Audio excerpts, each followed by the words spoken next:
Find product links below and hundreds more videos on my channel. Hey guys, welcome back. So there's a lot to go over in this video, but I'll try and keep it quick. Now this is a video for you still shooters with a 5D3 who, like me, are having issues with the focusing screen. And basically the Canon focusing screen on this is very difficult to focus with in stills. And a focusing screen is basically just that little screen right there that basically light bounces off the mirror, hits it through there, and then you can see it in the viewfinder. That's what you see your image on. And the focusing screen that comes with the 5D3 is very difficult to focus with with large apertures. And if you want to do a quick test, pick up any Canon camera that's with the stock focusing screen that came with. Look at focus on something close up to you, look at the bokeh, take a picture, and then look at the picture. And notice those two are different. And basically, that means that focusing on a 5D3 is extremely difficult with fast lenses. I'm very good at focusing. I've got lots of experience, and I was having big issues. At 1.2, I was literally not able to focus, almost not able to focus. It was a really big issue. So the reason why I'm shooting with manual lenses is because I don't want to spend tons of money on the 1D series, and honestly, I really do believe that when you spend this much money on a 5D3, Canon really should allow you to have focusing screens that allow you to use manual lenses, because not everyone wants to use the Canon lenses. I know that's what Canon want you to do, and they want you to buy more of their product, but really, I'm not really happy that they've not allowed us to switch focusing screens on this camera. And because I really love my manual lenses, I love my, there's the Samyang 85 and the Helios 85. I'll be comparing these soon, both really lovely fast lenses. The Olympus and Nikon 1.2 lenses, and my fisheye lens, my Zenitar, really lovely. So I like manual, and that's why I needed matte focusing screen, the one that actually shows you what your image is going to look like rather than not.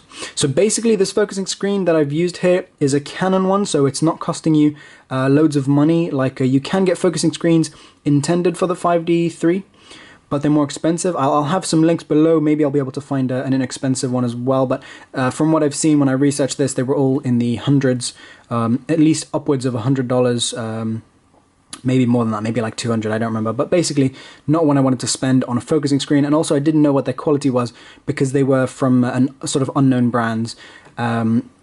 So I managed to get a focusing screen from Canon. I'll have a link below. And this actually allows me to focus manually with my lenses, and I really love that. And it doesn't fit in there perfectly, but I was able to get it in there. Now, you have to be really, really careful when you do this.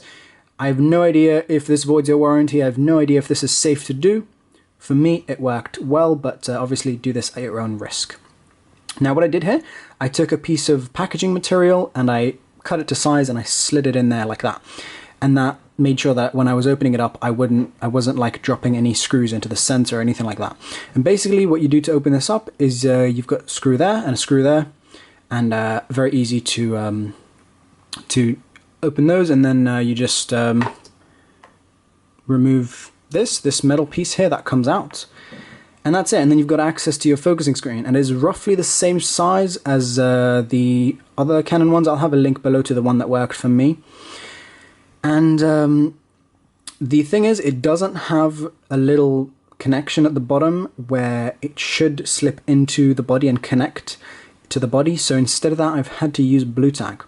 And I know it looks ugly and it's not ideal, and it might leave a mark or something when I remove it when I want to sell the camera. But honestly, I didn't really have another option. So for me, Blu-Tack worked.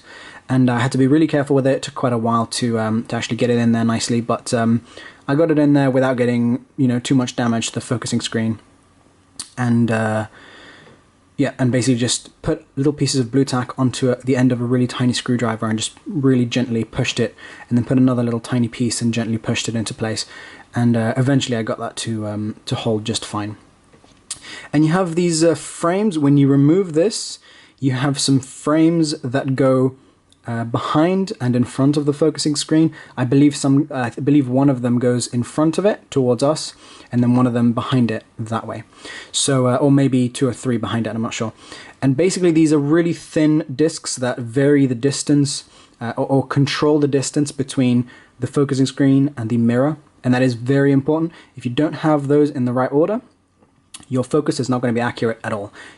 All your shots are going to be out of focus. So basically what you want to make sure is that you leave those in the order that they are. Don't take them out.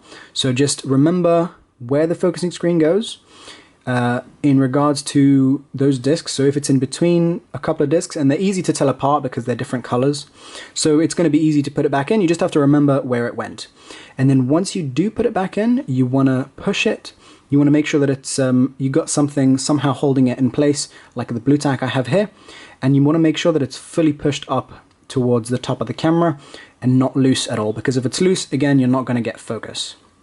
So that's basically the method that works for me, and it's been holding now for a few months and never came loose, and focus is extremely accurate.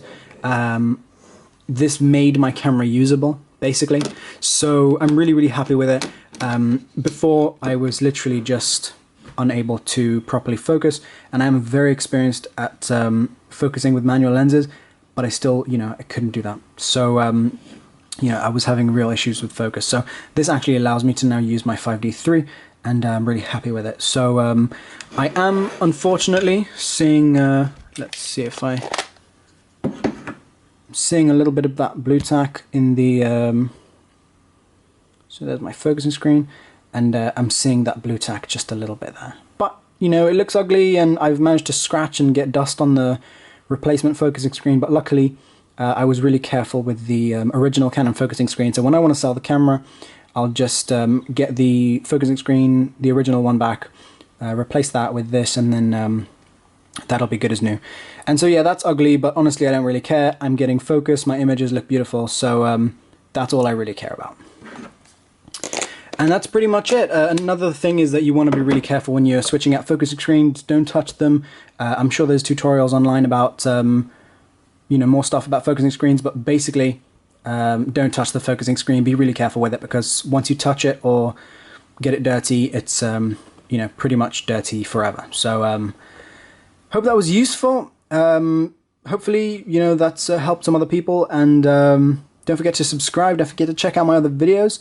I've got lots more stuff like this coming up soon, and thanks for watching. I'll see you in the next video. Bye.